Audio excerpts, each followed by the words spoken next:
اگر این را بفهمی، نه فقط آرام میشوی، قوی هم میشوی.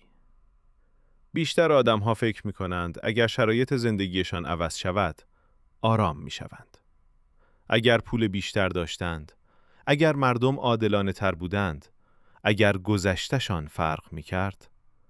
اما رواقی‌ها هزاران سال پیش یک حقیقت ساده و خطرناک را فهمیده بودند.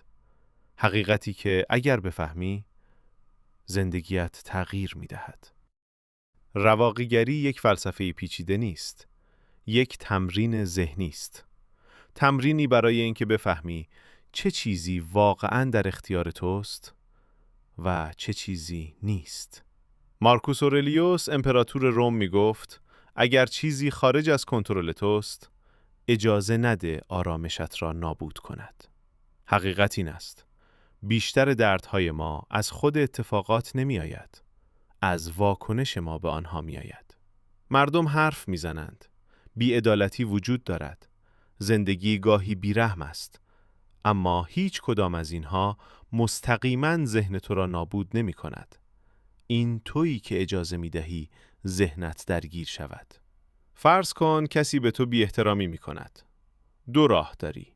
یا ذهنت را به او بسپاری یا ذهنت را حفظ کنی. اگر عصبانی شوی، او 2 بار تو را شکست داده.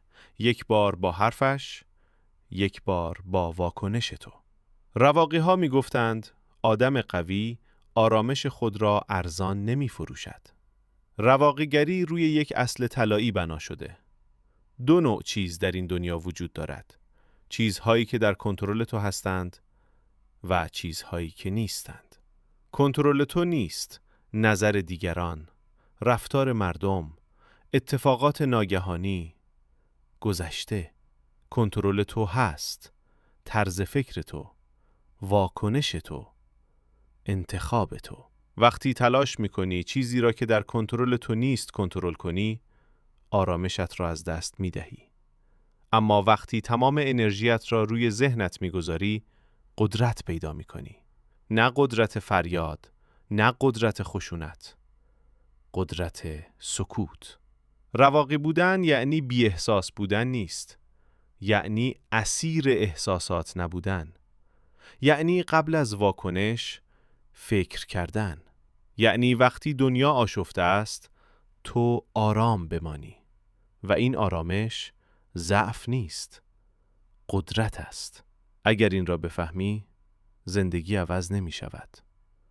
تو عوض می شوی. و وقتی تو عوض شوی، هیچ شرایطی نمی تواند تو را بشکند. آرامش واقعی از ذهن شروع می شود.